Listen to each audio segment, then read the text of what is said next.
Hi, everybody. This is JJ Long from JJArtworks. I hope you're all staying safe and healthy out there. In today's video, I'm doing another mental health awareness video. And in today's video, I want to talk to the people that do have some mental illness. So I'm talking to my tribe, I'm talking to my people that have been diagnosed from the healthcare system that you are suffer from depression, anxiety, bipolar, schizophrenia, multiple personalities, PTSD, maybe suicidal tendencies, things like that. And I specifically want to talk today about surrendering yourself to your family and your loved ones to what they think is the best thing for you. Even if you think that you know what's best for you, put that aside and you have to surrender yourself to what your family thinks is best. And it's such a difficult thing to do. I can't explain how difficult this was for me to do when I was going through my mental health issues.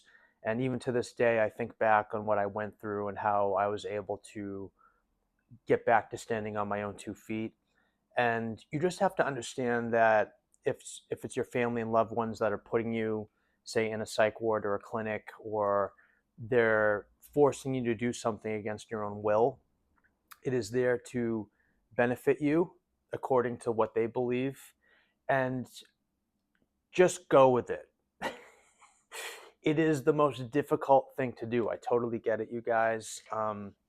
I when my parents put me in a psych ward, I've been in a psych ward twice in my life. So when my parents put me in a psych ward, they were just doing what they thought was best. Plus, they didn't understand what was going on with me.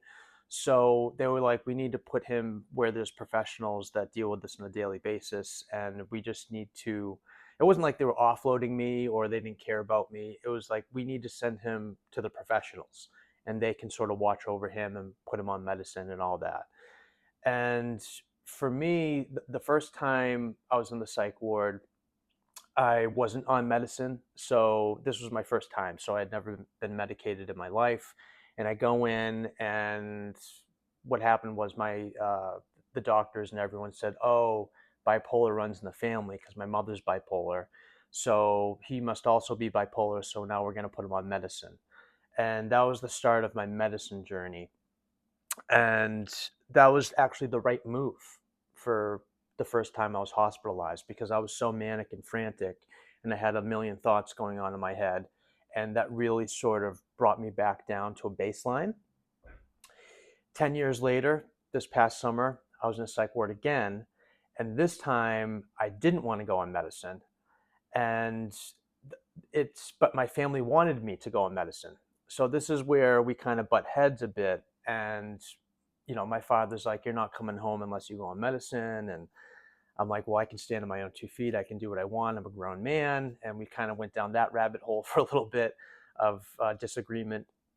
But I had to go back on medicine, and I had to surrender myself again to what my family and what the healthcare system thought was best for me. It's such a difficult thing. It's so hard, and this was probably the hardest thing I personally had to go through when I was manic and I was hospitalized.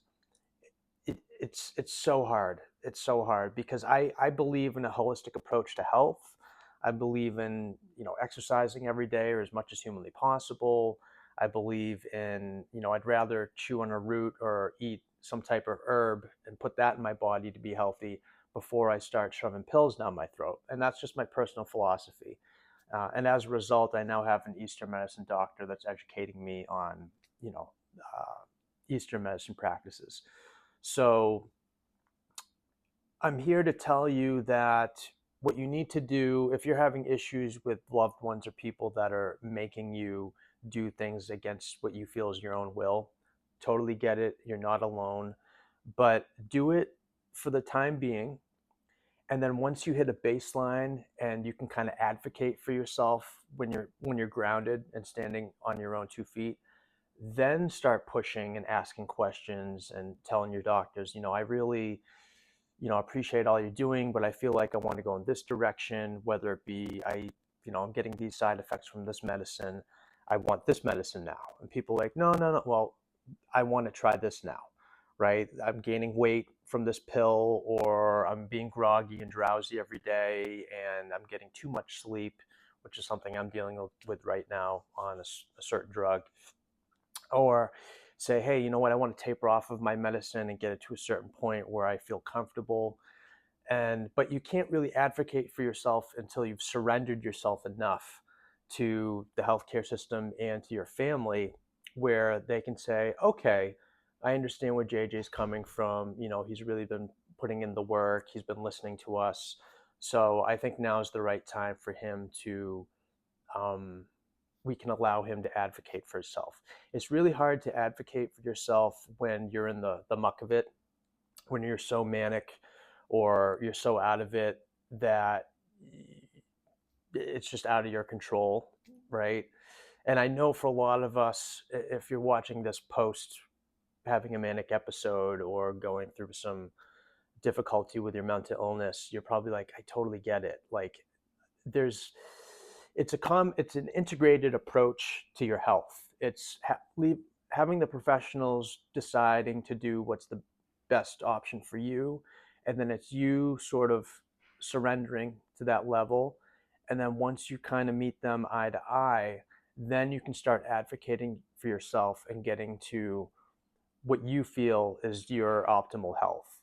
And for me personally, that's pretty much tapering completely off of my medicine and taking a holistic approach to my health. Again, exercise, getting enough sleep, taking walks in nature, journaling, meditating, all that good stuff, doing acupuncture, all that good stuff.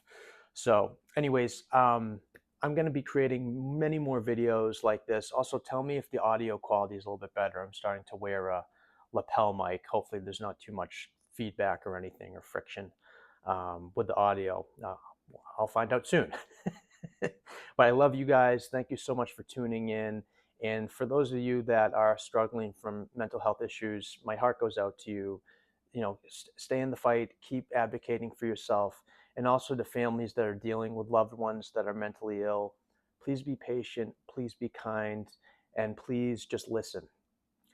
Listening is really a superpower. So if you can just listen to your loved one for a while and just let them ramble, that actually is a huge help. Okay.